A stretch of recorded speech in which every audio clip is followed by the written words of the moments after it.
South ఇండియాలోని అతి తక్కువ ధరలకి రత్నాలనందించే ఏకైక సంస్థ 6JVR.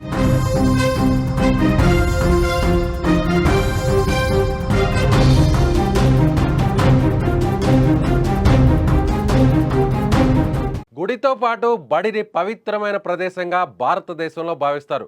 అలాంటి బడి మాటున ఓ ప్రిన్సిపాల్ చేస్తున్న పాడు పని వెలుగులోకి రావడం ఇప్పుడు కలకలం రేపుతోంది. హైదరాబాద్ నడిబొడ్డున ఉన్న బోయిన్పల్లిలోని ఓ స్కూల్లో డ్రగ్స్ తయారీ అందరినీ షాక్కు గురిచేసింది. పిల్లలతో స్కూల్ నడుపుతూ వారికి పాఠాలు చెబుతూ పక్కనే డ్రగ్స్ తయారు చేస్తున్నాడు ఆ స్కూల్ యజమాని జయప్రకాష్ గౌడ్.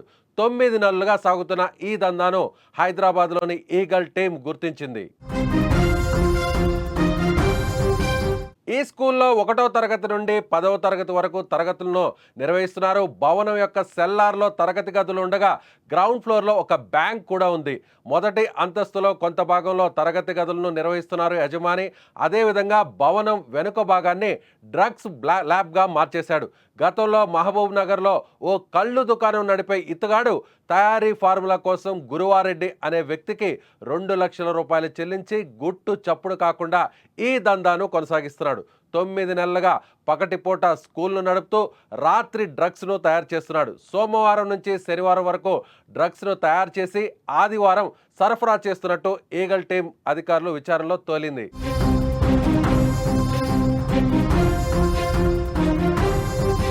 ఈ ముఠా అల్పాజోలం అనే మత్తుమందు పదార్థాన్ని తయారు చేస్తుంది.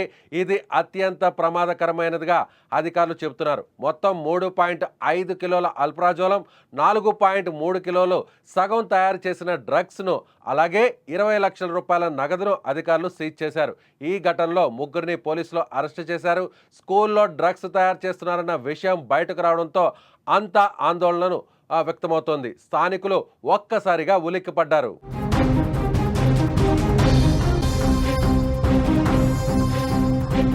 మనమందరం కూడా స్కూల్ను ఒక ఆలయంగా, ఒక గుడితో సమానంగా అందరం కూడా భావిస్తాం. అలాగే స్కూల్లో పాఠాలు చెప్పేటువంటి ఉపాధ్యాయులు, టీచర్స్ను కూడా దైవంతో సమానంగా భావిస్తాం. గురువుల్ని దైవంతో సమానంగా మనం అందరం కూడా పూజిస్తాం, గౌరవిస్తాం. అలాంటి ఈ ప్రబుద్ధుడు ఒక టీచర్ ముసుగులో ఉన్నటువంటి ఒక స్కూల్ యజమాని, కరెస్పాండెంట్ అయినటువంటి ప్రిన్సిపాల్గా ఉన్న కరెస్పాండెంట్ ఇతను చేస్తున్నటువంటి ఈ దందా ఒక్కసారిగా బయటపడింది. ఈ స్కూల్లో చదువుతున్నటువంటి 130 మంది విద్యార్థుల తల్లిదండ్రులు ఇప్పుడు ఆందోళనలో పడ్డారు. సో 130 మంది అంటే ఫస్ట్ క్లాస్ నుంచి 10th క్లాస్ వరకు దాదాపుగా 130 మంది చదువుకునేటువంటి స్కూల్నే ఏకంగా డ్రగ్స్ ల్యాబ్గా మార్చేశాడు ఈ దుర్మార్గుడు. నిజంగా హైదరాబాద్లోని బోయిన్పల్లిలో జరిగినటువంటి ఈ ఘటనతో ఒక్కసారిగా స్కూల్లో చదువుకుంటున్నటువంటి పిల్లలందరూ, వారి కుటుంబాలన్నీ కూడా షాక్ గురయ్యాయి. ముఖ్యంగా ఈ స్కూల్లో చదివేటువంటి విద్యార్థుల భవిష్యత్తు ఏమవుతుందనేటువంటి ఒక ఆందోళన కూడా నెలకొంది. ముఖ్యంగా అంటే దాదాపుగా కొన్ని నెలల నుంచి ఈ దందాను కొనసాగిస్తున్నాడు. గ్రౌండ్ ఫ్లోర్లో, ఫస్ట్ ఫ్లోర్లో బ్యాంక్ ఉంది, అలాగే స్కూల్స్ ఉన్నాయి.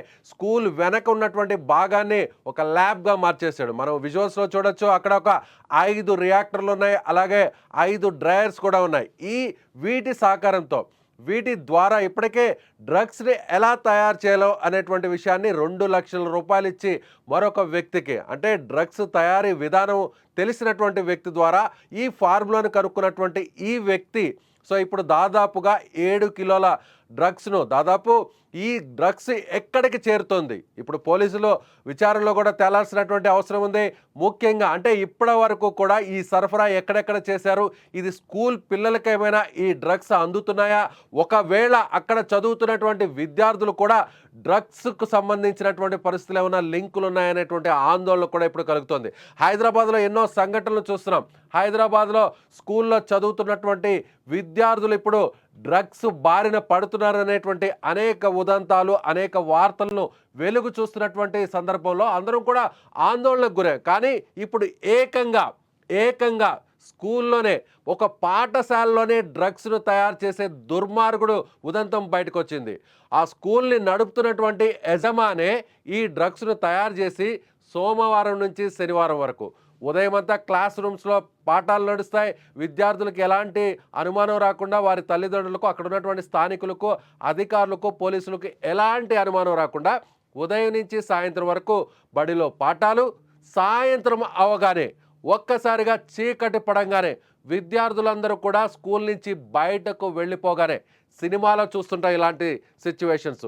సినిమాలో ఇలాంటి డెన్స్ని మనం చూస్తుంటాం. అది ఎవరైతే స్టోరీ రాస్తున్నటువంటి కథా రచయితలు కూడా ఆ రానటువంటి ఆలోచన, ఒక థ్రిల్లర్ క్రైమ్ స్టోరీలో ఉన్నటువంటి సీన్స్ను మరిపించే విధంగా ఈ దుర్మార్గుడు ఏకంగా స్కూల్లోనే ఈ డ్రగ్స్ డెన్ ఏర్పాటు చేశాడు. ఉదయం అంతా పాఠాలు జరిగితే సాయంత్రం కాగానే ఒక్కసారిగా డ్రగ్స్ తయారు చేసే సిబ్బంది అంతా అక్కడికి వచ్చేస్తారు. వారందరూ కూడా తమ పనిలో నిమగ్నమై ఎవరికి అనుమానం రాకుండా అత్యంత ప్రమాదకరమైనటువంటి ఆల్ప్రాజోలం అనేటువంటి ఒక మత్తు పదార్థాన్ని, డ్రగ్స్గా పిలిచేటువంటి ఈ మత్తు పదార్థాన్ని తయారు చేస్తున్నాడు. దాదాపుగా కొన్ని నెలల నుంచి ఈ దందా కొనసాగుతుంది.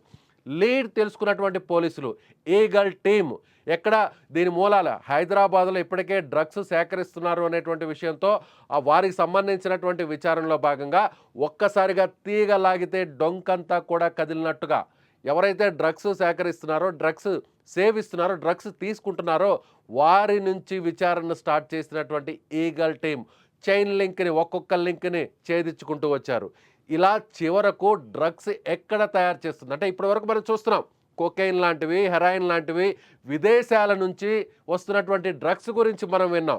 వచ్చినటువంటి డ్రగ్స్ను పట్టుకున్నటువంటి అధికారులు ఆ కేసుల గురించి మనం ఇప్పటివరకు కూడా చూసాం. కానీ ఏకంగా హైదరాబాద్ నడిబొడ్డులో బోయిన్పల్లిలో, అందులోనూ ఒక స్కూల్లోనే ఈ డ్రగ్స్ను తయారు చేస్తున్నటువంటి ఘటన చూసిన తర్వాత హైదరాబాద్ వాసులందరూ కూడా ఇప్పుడు ఒక్కసారిగా ఉలిక్కి పడే ఉదంతం ఇది. అక్కడ చదువుకుంటున్నటువంటి విద్యార్థుల తల్లిదండ్రులందరూ కూడా ఒక్కసారిగా భయభ్రాంతులకు గురయ్యేటువంటి సంఘటన ఇది. ఎక్కడో మారుమూలో పాడుబడిన ఫ్యాక్టరీల్లోనో లేదంటే ఏదన్నా పరిశ్రమల్లోనో ఎక్కడో ఆ ఊరి చివర ఉన్నటువంటి ప్రాంతాల్లోనో నిర్మానుషంగా ఉన్నటువంటి ప్రాంతాల్లోనో ఇలాంటి డెన్స్ ఉంటాయి. కానీ ఈ ప్రబుద్ధుడు, ఈ దుర్మార్గుడు, గురువు వేషంలో ఉన్నటువంటి ఈ దుర్మార్గుడు, పిల్లల భవిష్యత్తును కాల రాస్తున్నటువంటి ఈ చండాలుడు, ఇతను ఏకంగా స్కూల్లోనే డ్రగ్స్ డెన్ ఏర్పాటు చేశాడు. చదువుకుంటున్నటువంటి క్లాస్ రూమ్స్లో వెనకే ఈ డ్రగ్స్ దందా నడుపుతున్నాడు. ఈ ప్రబుద్ధుణ్ణి, ఈ దుర్మార్గుణ్ణి, ఈ నీచుణ్ణి ఈగల్ టీం అరెస్ట్ చేసింది. ముగ్గురిని ఇప్పటికే అదుపులోకి తీసుకున్నారు. 20 లక్షల రూపాయల నగదును కూడా స్వాధీనం చేసుకున్నారు. విచారణలో మరిన్ని అంశాలు తేలాల్సినటువంటి అవసరం ఉంది. ఏకంగా స్కూల్లోనే డ్రగ్స్ తయారు చేస్తున్నటువంటి ఈ నిర్వాహకుడు, ఈ దుర్మార్గుడు ఈ డ్రగ్స్ని ఇప్పటివరకు ఎవరెవరికి అమ్మాడు, అది స్కూల్ పిల్లల చేతిలోకి కూడా వెళ్ళిందా, అక్కడ చదువుతున్నటువంటి స్కూల్ పిల్లలు కూడా వీటి బారిన పడ్డారా, వీటన్నిటి మీద సమగ్రమైనటువంటి విచారణ జరగాలి. సో మీరేమనుకుంటున్నారు? హైదరాబాద్ వాసులు, అలాగే స్కూల్ పిల్లల తల్లిదండ్రులు, విద్యార్థులందరూ కూడా ఉలిక్కి పడే ఈ సంఘటన గురించి, ఈ దుర్మార్గుడి గురించి మీరేమనుకుంటున్నారో మీ అభిప్రాయాన్ని కామెంట్ బాక్స్లో తెలియచేయండి. చూస్తూనే ఉండండి ఇలాంటి breaking news and more updates కోసం Suman TV digital live, Suman TV live.